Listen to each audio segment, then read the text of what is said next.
Namaku Ratna. Usia sudah menginjak 42 tahun. Sudah hampir 5 tahun aku menjanda.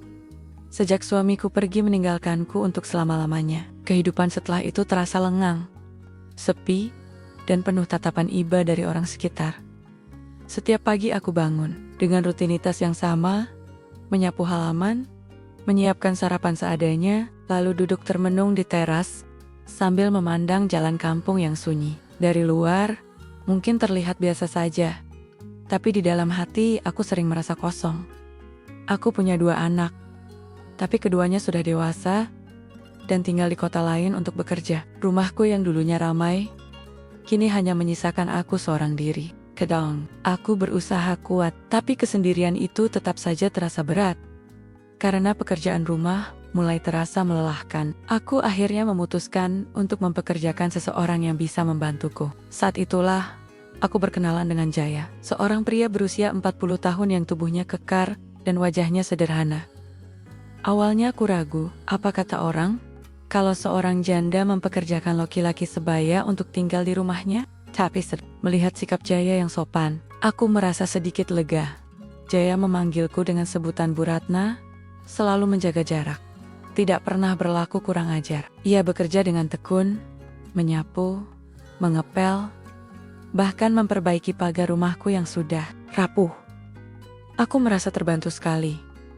Hari-hari berlalu, dan lambat laun aku mulai terbiasa dengan keberadaannya. Rumah yang tadinya sepi, kini sedikit lebih hidup. Saat aku sakit kepala, Jaya dengan cepat menawarkan air hangat. Saat aku merasa sedih, ia tidak banyak bicara, hanya duduk diam di beranda menemaniku. Aku mulai menyadari sesuatu.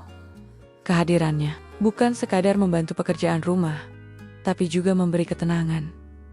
Namun, perasaan itu masih kusimpan rapat-rapat. Aku takut salah, takut dianggap aneh, takut dipandang rendah. Aku masih percaya bahwa semua baik-baik saja. Aku hanya seorang janda yang butuh bantuan, dan dia hanya seorang pria sederhana yang mencari nafkah. Aku tidak tahu bahwa diam-diam masa tenang itu akan segera berubah menjadi badai. Hari-hari bersama Jaya terasa semakin ringan. Ia bukan hanya pekerja, tapi juga teman dalam kesunyian. Aku tidak pernah meminta banyak, namun ia selalu mengerjakan lebih dari yang kuharapkan. Pagi itu aku sedang berusaha menyalakan kompor gas. Tanganku gemetar, karena sejak beberapa hari terakhir tubuhku kurang sehat. Sebelum aku sempat memanggilnya, Jaya tiba-tiba datang dari arah belakang. "Bu, biar saya saja," katanya sambil menunduk sopan. Ia memutar knob dengan tenang, lalu menyalakan api. Gerakannya tegas, tapi penuh kehati-hatian. Aku hanya bisa tersenyum kecil. "Terima kasih Jaya. Kau memang cekatan sekali." Ayahnya mengangguk, lalu buru-buru berbalik, seakan tak ingin tatapanku terlalu lama tertuju padanya.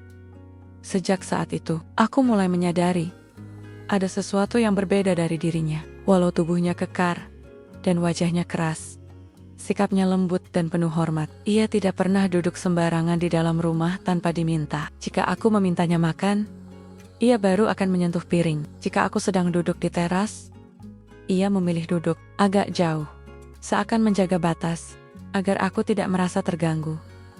Sore itu, aku duduk di kursi bambu depan rumah. Matahari perlahan tenggelam, dan langit jingga membentang luas.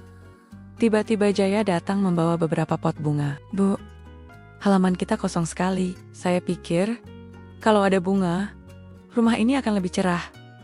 Aku terdiam, tak pernah ada yang peduli dengan hal sekecil itu sejak suamiku tiada.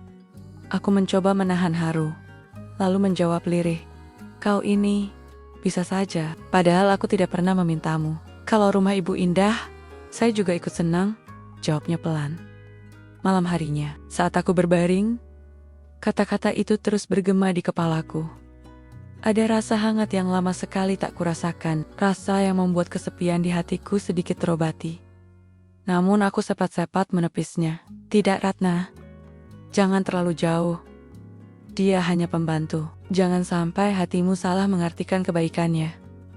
Aku menarik napas panjang, menatap langgat-langgat rumah yang redup. Aku pikir hidupku akan terus begini, tenang, sederhana, tanpa gangguan. Aku tidak tahu, bisikan-bisikan dari luar rumah sudah mulai menunggu, siap merobek ketenangan yang baru saja kutemukan.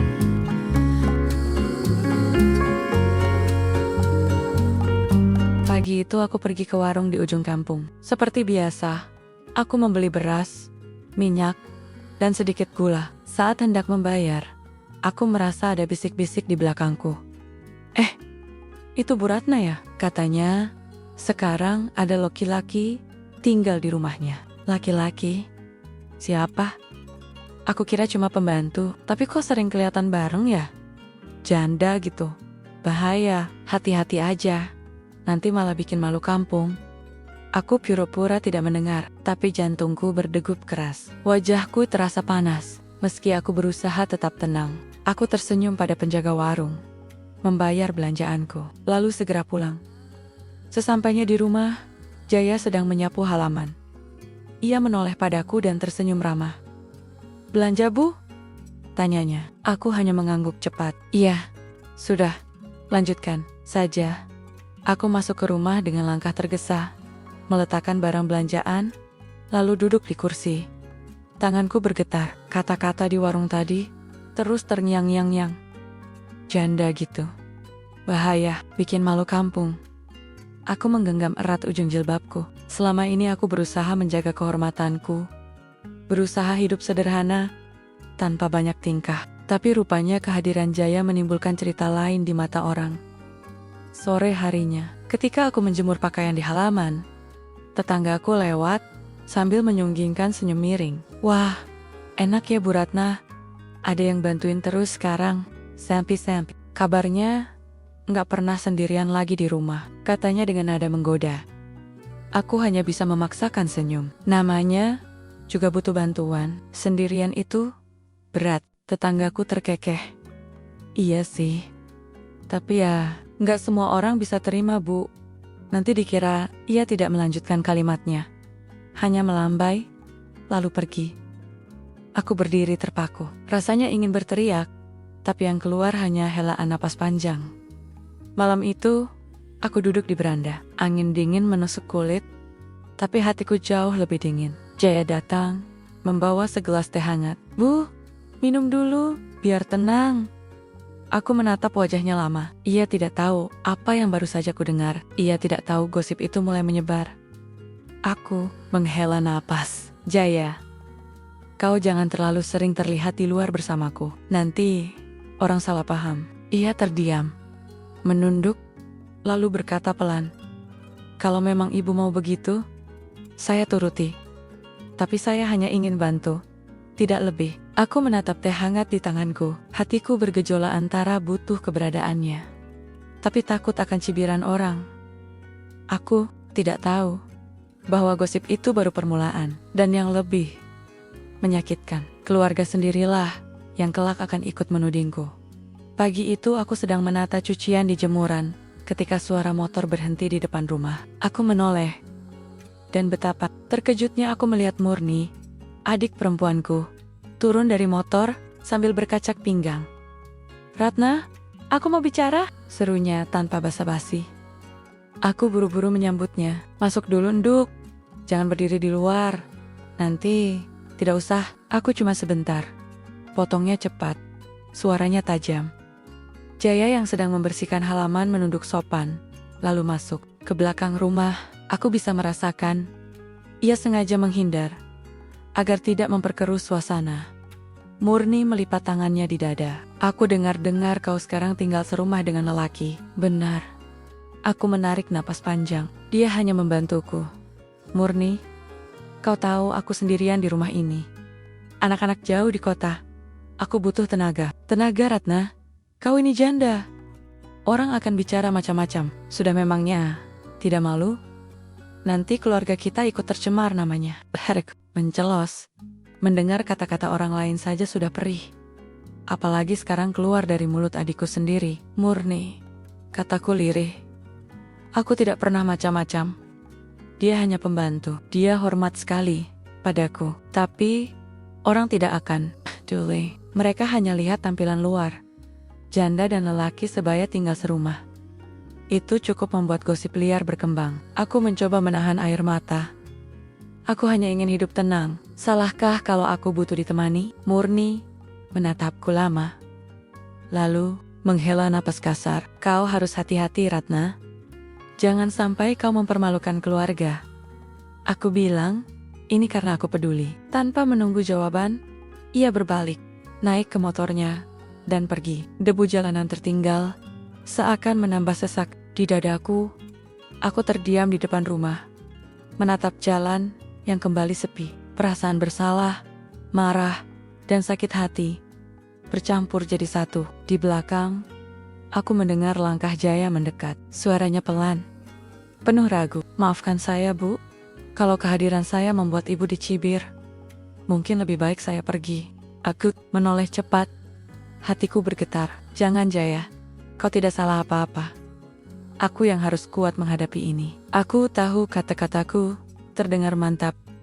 Tapi di dalam hati, aku goyah. Sampai kapan aku bisa menahan semua cibiran ini? Aku tidak tahu bahwa setelah ini, gosip bukan hanya menghantuiku, tapi juga mulai menyerang Jaya, pria sederhana yang hanya ingin bekerja dengan hormat. Hari itu, Jaya diminta membeli beberapa perlengkapan rumah ke pasar. Aku memberikan daftar belanjaan dan uang secukupnya. Hati-hati ya, Jaya. Jangan buru-buru, pesanku. Ia mengangguk sopan. Iya, Bu. Saya segera kembali. Beberapa jam kemudian ia pulang dengan wajah berbeda. Ada guratan gusar di rautnya. Saat meletakkan barang belanjaan, aku melihat tangannya mengepal. Ada apa, Jaya? Tanyaku hati-hati. Ia menghela napas berat. Tadi di pasar, ada yang bilang saya laki-laki tidak tahu malu. Katanya, saya menempel pada janda kaya demi makan gratis. Mereka bilang saya pura-pura rajin, padahal niatnya cuma menguasai harta ibu. Aku terperangah. Kata-kata itu seperti pisau menusuk. Astaga, sampai segitunya ya, Bu. Suaranya pelan, tapi jelas ada getaran marah. Saya cuma diam, tapi jujur, saya malu sekali. Seakan harga diri saya diinjak-injak, aku menunduk. Kedua tanganku meremas rok panjangku. Hacik, serasa ikut terbakar mendengarnya. Selama ini aku yang menanggung cibiran, kini ternyata Jaya juga jadi sasaran. Jaya, dengar aku. Kataku tegas, kau tidak bersalah. Aku tahu siapa dirimu. Kau tidak pernah sekalipun bersikap kurang ajar. Justru kau selalu menjaga kehormatanku. Ia menatapku lama. Matanya berkokek-kokakah, meski bibirnya masih berusaha tegar. Terima kasih, Bu. Tapi gosip itu membuat saya ingin pergi saja. Saya tidak mau ibu semakin menderita. Karena aku cepat-cepat berdiri. Tidak, jangan berkata begitu.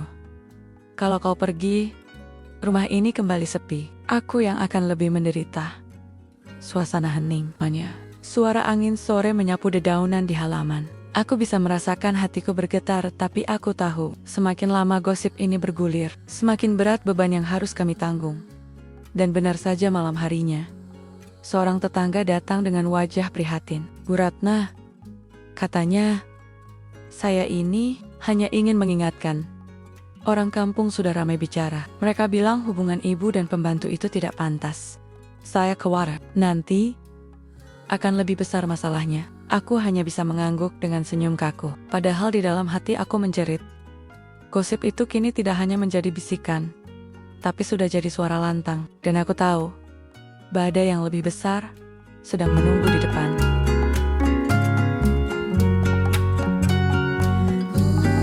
Malam itu, aku memberanikan diri datang ke pertemuan arisan ibu-ibu di Balai RT. Sudah lama aku tidak hadir, tapi kali ini aku pikir aku harus datang. Aku ingin membuktikan bahwa aku masih bagian dari mereka. Bahwa hidupku biasa-biasa saja.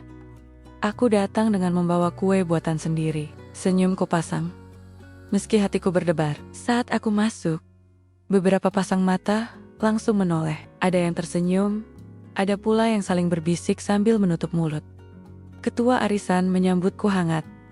Wah, Bu Ratna akhirnya datang juga. No. Sekali bisa kumpul lagi. Aku tersenyum. Iya, Bu. Maaf baru bisa hadir. Pertemuan berjalan biasa. Sampai seorang ibu yang duduk di pojok tiba-tiba bersuara. Bu Ratna, hebat ya sekarang. Katanya Ada yang setia nemenin di rumah. Jadi gak pernah sendirian lagi toh. Beberapa orang tertawa kecil. Aku terdiam. Wajahku panas. Apa maksudnya, Bu? Tanyaku. Berusaha tenang. Si ibu itu pura-pura polos. Saya cuma dengar cerita saja. Katanya, ibu punya pembantu, laki-laki. Tapi ya, maklumlah. Orang kalau sering berdua di rumah, pasti ada yang mikir macam-macam. Tawa kembali terdengar. Dadaku sesak, aku ingin sekali menjelaskan. Ingin berteriak bahwa semua itu tidak benar, tapi lidahku keluh. Ketua arisan menengahi. Sudah, jangan dibesar-besarkan. Semua orang punya cara masing-masing untuk hidup. Tapi aku bisa merasakan, tatapan mereka belum berhenti menghakimi. Sepulangnya dari arisan, aku berjalan cepat menuju rumah. Air mataku tak terbendung lagi. Sesampainya di halaman, Jaya keluar menyambutku. Ibu, kenapa? Tanyanya cemas. Aku menutup wajah dengan tangan. Mereka semua menghinaku, Jaya. Mereka menertawakanku di depan orang banyak. Pap, salahku. Aku hanya ingin hidup tenang. Jaya terdiam lama, lalu berkata dengan suara berat. Kalau begitu, biar saya saja pergi, supaya gosip itu berhenti. Aku menatapnya dengan mata sembab. Jangan pergi. Kalau kau pergi, aku benar-benar sendirian. Kami berdua terdiam di beranda malam itu. Angin membawa dingin. Tapi yang lebih menusuk adalah rasa malu bercampur perih. Aku mulai sadar, gosip ini bukan lagi sekadar suara bisik. Ia sudah menjelma menjadi tuduhan di depan umum. Dan aku tak tahu harus bertahan dengan cara apa. Pagi itu aku baru saja selesai menyapu ruang tamu, ketika suara mobil berhenti di depan rumah. Dari jendela, kulihat beberapa orang turun. Kakakku, adik-adikku, dan 2 keponakan. Hati langsung berdegup. Jarang sekali mereka datang serentak seperti ini. Aku menyambut mereka dengan senyum canggung. Silakan masuk, Kak, ke Kaku Pak. Darto masuk dengan wajah serius. Ratna, kita perlu bicara, penting. Aku mempersilahkan mereka duduk. Jaya yang kebetulan sedang memotong rumput di halaman, langsung berhenti. Lalu menjauh ke belakang rumah tanpa diminta. Aku bisa merasakan ia tak ingin menambah panas suasana. Pak Darto membuka percakapan. Suaranya berat, penuh tekanan. Kami semua sudah dengar kabar. Kau memelihara lelaki di rumah ini, benar begitu? Aku tercekat. Dia bukan dipelihara, dia pembantu. Aku butuh bantuan, Kak. Rumah ini terlalu besar untuk kutangani sendiri. Adikku, Murni, yang tempo hari sempat datang, langsung menyambar. Alasannya selalu sama, Ratna. Tapi orang kampung tak akan peduli. Mereka sudah menilai yang tidak-tidak. Kau pikir gosip ini tidak sampai ke telinga anak-anakmu di kota? Mau mereka malu? Aku terdiam. Dada terasa sesak. Keponakanku yang masih muda ikut bicara. Nada suaranya sinis. Tante, jujur saja, kalau memang ada hubungan dengan dia, kenapa tidak diakui saja? Daripada sembunyi-sembunyi.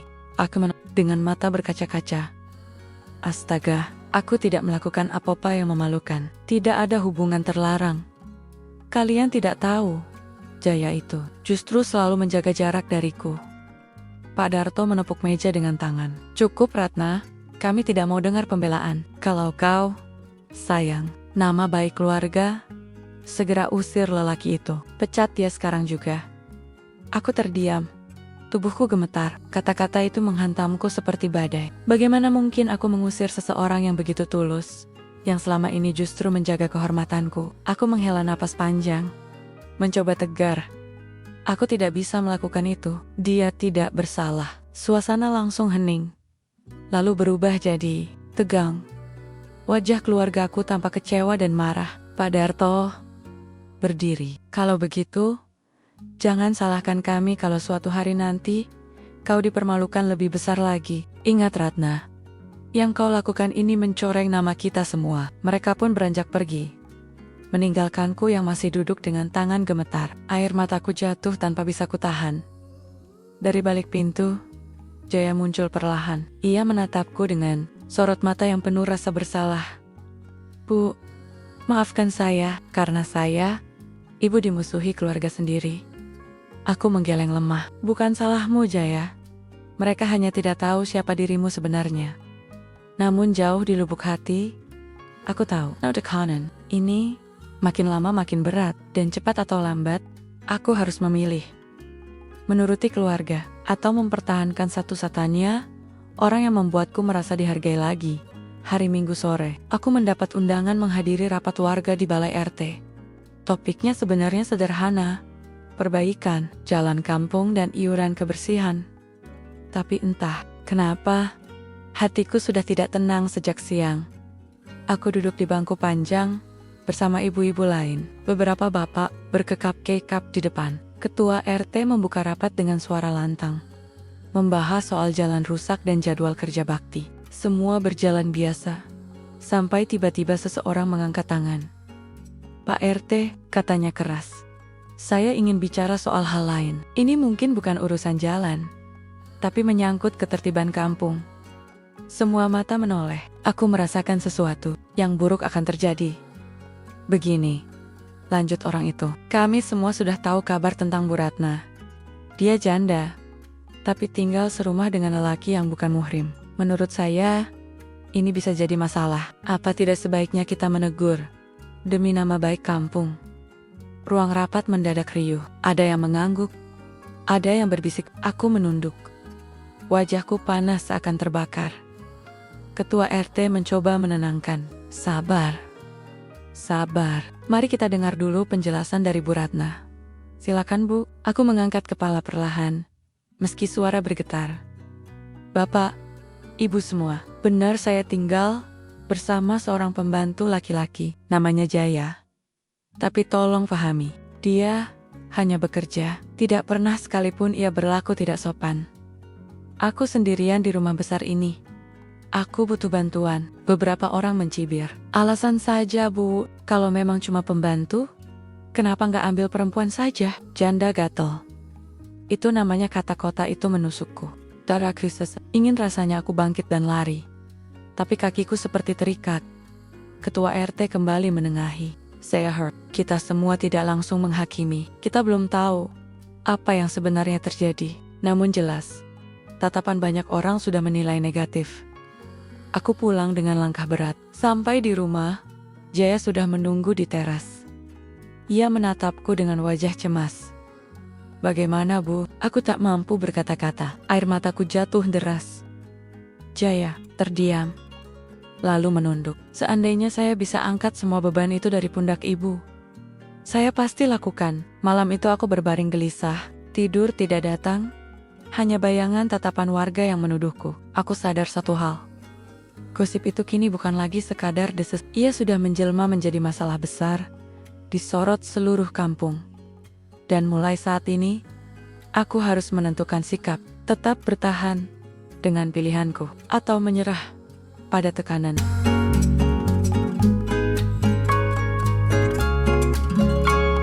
Malam setelah rapat warga itu, aku duduk sendiri di ruang tamu.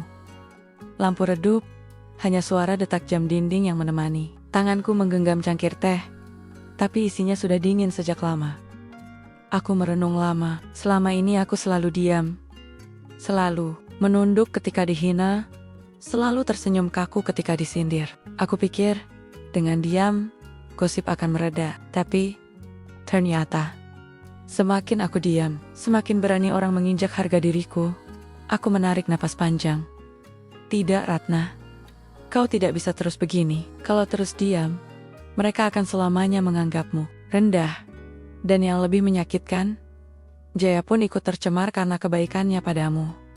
Malam itu, aku membuat keputusan. Aku akan membuktikan bahwa gosip itu salah. Aku akan menunjukkan bahwa Jaya bukan laki-laki sembarangan. Bahwa hubungan kami bukan aib. Aku akan menjaga kehormatan kami berdua, meski harus melawan pandangan banyak orang. Keesokan harinya, aku memanggil Jaya. Kami duduk di beranda. "Jaya," kataku serius, "kau tahu gosip sudah terlalu jauh. Aku tidak bisa terus bersembunyi. Aku ingin kita buktikan bahwa kita tidak bersalah." Ia menatapku bingung. "Bagaimana maksud Ibu?" "Mulai hari ini, kita tidak akan lagi berusaha menutupi keberadaanmu. Aku akan tegak berdiri, menghadapi siapapun yang menuduh. Kalau mereka bilang aku salah, biar aku sendiri yang menjawab. Tapi kau Kau jangan pergi, kau harus tetap di sini. Jaya terdiam lama. Serat matanya bergetar. Bu Ratna, apa ibu tidak takut? Semakin melawan, semakin besar tekanan. Aku mengangguk. Ya, aku takut, tapi lebih takut lagi kalau harus hidup dengan terus merasa hina. Aku sudah lama kehilangan suami. Aku tidak mau lagi kehilangan harga diriku. Ia menunduk, lalu berkata lirih. Kalau begitu, saya akan berdiri di samping ibu. Apapun yang terjadi. Untuk pertama kalinya, aku merasa tidak sendiri. Aku tahu jalan ini akan sulit. Mungkin lebih berat daripada sebelumnya. Tapi setidaknya, aku punya tujuan. Membuktikan bahwa kami tidak layak dicibir. Namun aku juga sadar, setiap keputusan ada risikonya, dan aku bisa merasakan. Badai yang lebih besar sudah menunggu.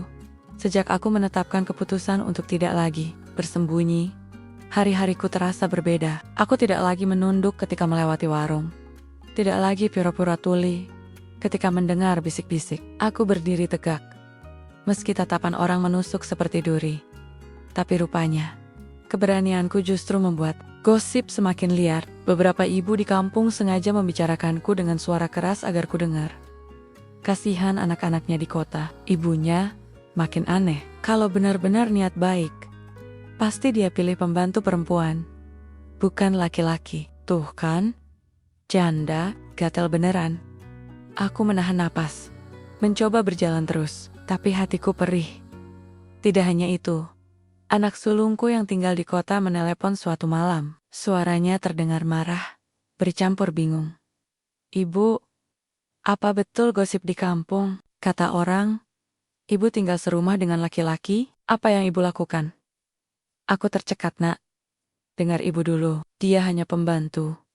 Dia menolong ibu.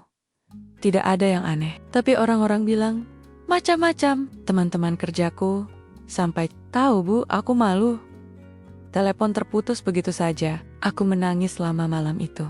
Di teras, Jaya duduk diam, menatap bulan. Saat melihatku keluar dengan wajah sembab, ia berdiri. Bu, kalau keadaan begini terus, saya rela pergi. Saya tidak ingin anak-anak ibu ikut menanggung malu. Aku menggeleng kuat-kuat. Tidak, Jaya. Kau sudah janji akan tetap di sampingku. Jangan biarkan aku melawan ini sendirian. Matanya berkokok-kokok, tapi ia mengangguk pelan. Beberapa hari kemudian, aku mendapat undangan khusus dari ketua RT. Katanya, beberapa warga ingin membuat petisi agar aku menyingkirkan Jaya dari rumah. Apa salahku, Pak? Tanyaku dengan suara bergetar. Ketua RT hanya bisa menghela napas. Bu Ratna, saya pribadi percaya pada ibu. Tapi tekanan warga terlalu besar. Kalau ibu tidak bertindak, saya khawatir keadaan makin runyam. Aku pulang dengan langkah gontai.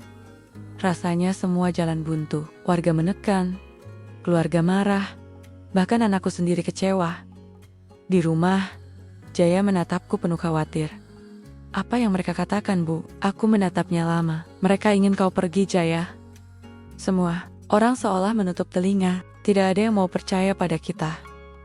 Hening sejenak. Lalu aku menatap ke langit senja.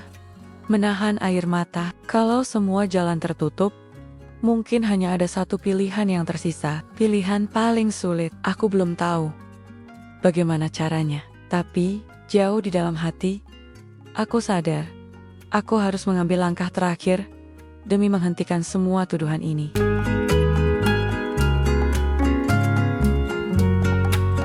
Hari-hari berikutnya menjadi semakin berat. Aku sudah mencoba menjelaskan pada semua orang, pada keluarga, pada tetangga, bahkan pada anak-anakku. Tapi seakan-akan kata-kataku hanyalah suara yang hilang tertiup angin.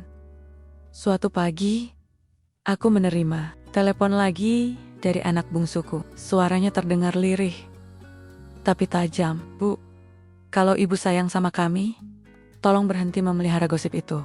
Usarlah dia. Kami tidak sanggup mendengar orang menilik-celikan keluarga kita. Air mataku langsung mengalir. Nah, dia tidak bersalah. Dialah yang paling menjaga ibu selama ini. Tapi orang-orang tidak percaya itu. Mereka hanya melihat tampilan luar. Bu, demi kami, lepaskan dia. Telepon terputus. Aku terdiam lama, memeluk ponsel di dada. Rasanya seperti kehilangan napas. Sore harinya, aku kembali dipanggil ke rumah Pak RT. Kali ini beberapa warga menunggu. Mereka tidak marah, tapi kata-kata mereka menusuk. Bu Ratna, kami mohon kerjasama demi ketentraman kampung. Tolong singkirkan lelaki itu. Kalau tidak, kami khawatir anak muda di kampung ikut meniru.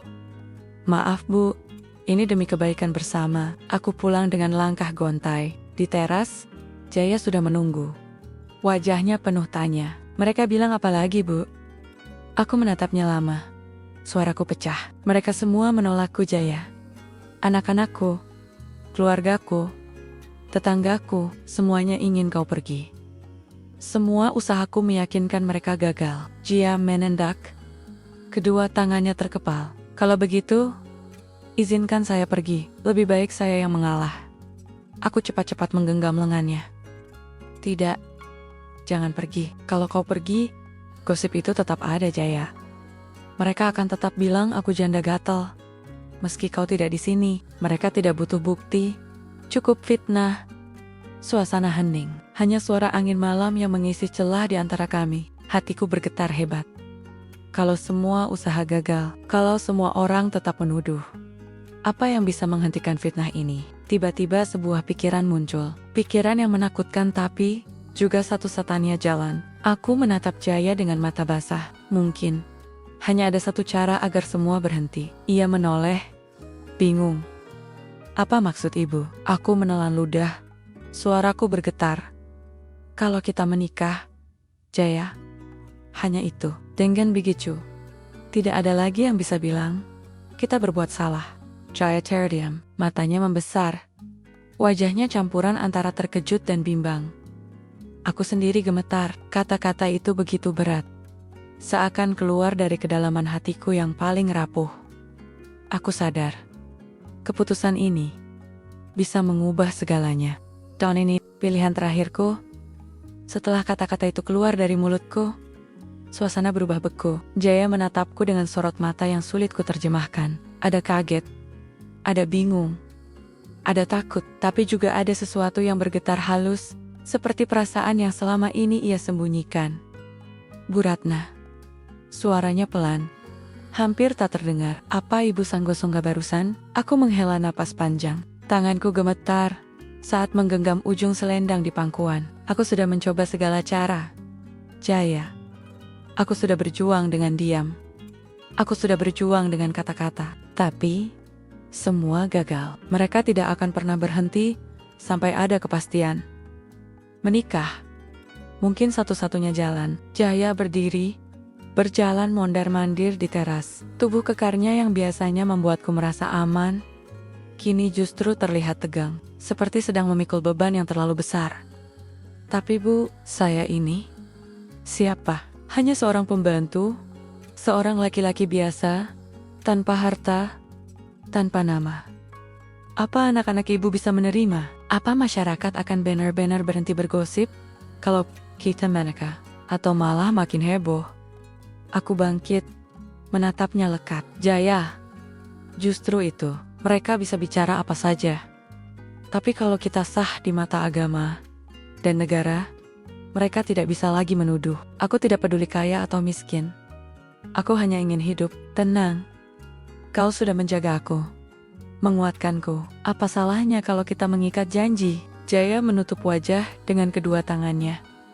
Nafasnya tersengal. Bu Ratna, saya takut membuat hidup ibu makin berat. Aku menahan air mata, lalu berkata lirih. Hidupku sudah berat Jaya. Tapi tanpa kau, mungkin aku sudah jatuh sejak lama. Kalaupun ada resiko, biar aku yang menanggungnya. Aku tidak ingin lagi hidup dalam bayang-bayang gosip. Hening panjang membungkus malam itu. Hanya suara jangkrik menemani. Jaya akhirnya duduk kembali. Ia menunduk lama, lalu berkata dengan suara parau. Kalau itu benar keinginan ibu, saya akan pikirkan. Tapi beri saya waktu. Saya ingin memastikan keputusan ini bukan karena tekanan, melainkan karena hati ibu sendiri. Aku menatapnya. Hatiku bergetar. Ya, inilah persimpangan jalan. Semua usahaku untuk melawan fitnah telah gagal. Kini, hanya tinggal satu pilihan dan Aku harus benar-benar berani menjalaninya.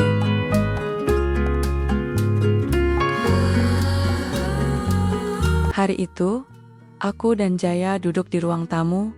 Setelah beres-beres rumah, aku membuatkan teh hangat. Lalu kami berbincang ringan tentang pekerjaan kebun. Suasana tenang, hingga tiba-tiba suara ketukan keras di pintu memecah keheningan. Begitu ku buka, ternyata kakakku berdiri bersama dua tetangga. Wajahnya merah padam. "Ratna," suaranya menggema. "Kau sudah gila, orang sekampung melihat kau dan pembantu ini sering berduaan. Apa kau tidak malu?" Aku tercekat. Sementara Jaya berdiri kaku di belakangku. Tetangga-tetangga menatap dengan sorot penuh tuduhan. Kakakku kembali berteriak, "Kau sudah mencoreng nama keluarga. Kau harus segera memilih. Usir dia, atau aku sendiri yang akan bilang pada anak-anakmu." Dadaku sesak. Aku menunduk, lalu menoleh ke Jaya. Ia menatapku dengan sorot mata penuh kegelisahan. "Inilah saatnya. Tidak ada lagi waktu untuk menunda." Aku menarik napas panjang, lalu berkata dengan suara bergetar, tapi tegas, "Aku tidak akan mengusir Jaya. Kalau memang semua orang menuduh, biarlah. Karena sebentar lagi, dia bukan lagi hanya pembantu. Dia akan jadi suamiku." Ruangan hening sejenak. Kakakku terbelalak. Tetangga-tetangga terperangah. Sementara itu, Jaya menatapku lekat, seolah memastikan apa yang kudengar barusan benar adanya. Aku mengangguk pelan, memberi isyarat bahwa aku yakin. "Ratna," suara Jaya akhirnya pecah. "Kalau itu keputusanmu, aku tidak akan mundur lagi. Aku siap bertanggung jawab.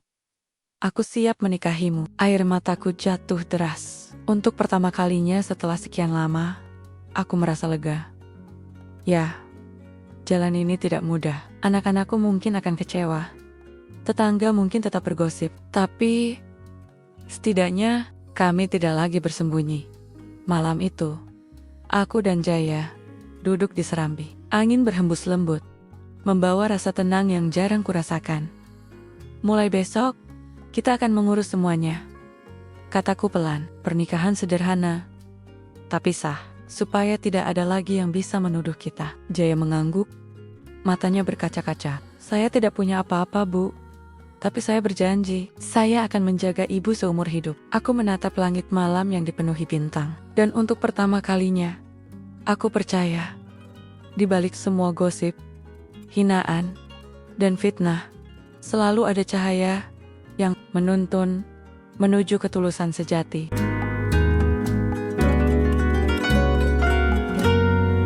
Beberapa minggu setelah malam penuh keputusan itu, rumahku berubah suasana. Bukan lagi berisi bisikan gosip, melainkan persiapan sederhana untuk sebuah pernikahan. Aku memilih pesta kecil di halaman rumah. Hanya beberapa orang keluarga dekat dan beberapa tetangga yang mau hadir. Tak ada hiasan mewah, hanya janur kuning sederhana dan tikar panjang. Tapi bagiku, inilah momen paling agung dalam hidupku. Ketika penghulu datang, aku duduk dengan hati berdebar. Jaya, dengan baju koko putih sederhana, tampak gugup namun tegas. Suaranya bergetar ketika mengucapkan ijab kabul, tapi tegas hingga penghulu menyatakan sah. Air mataku mengalir deras. Aku kini resmi menjadi istrinya. Semua rasa takut, semua luka dari gosip, seolah luruh di detik itu juga. Beberapa tetangga yang hadir terdiam. Ada yang menunduk, ada yang berbisik lirih. Namun, perlahan, wajah mereka melunak. Bahkan ketua RT yang dulu bingung mengambil sikap, menyalamiku sambil berkata, "Selamat Bu Ratna.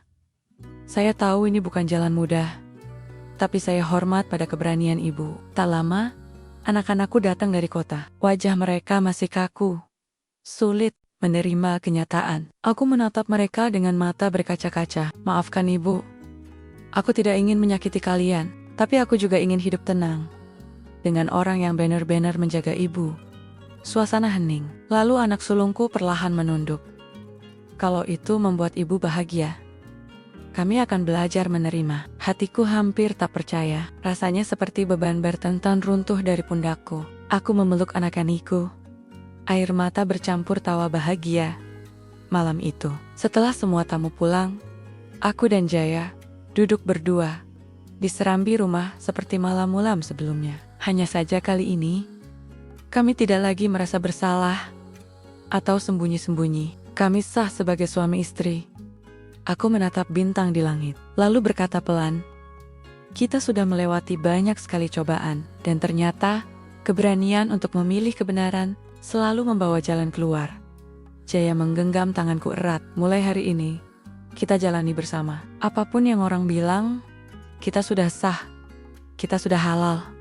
Itu yang terpenting." Aku tersenyum, air mataku kembali jatuh, tapi kali ini bukan karena sakit, melainkan karena kebahagiaan yang akhirnya aku temukan di usia 40-an. Dalam pelukan sederhana seorang lelaki yang dulu hanya kusebut pembantu, kini aku tahu satu hal. Gosip bisa menyakitkan, tekanan bisa menghancurkan, tapi keberanian untuk memperjuangkan harga diri dan cinta yang tulus selalu berakhir dengan cahaya kebahagiaan.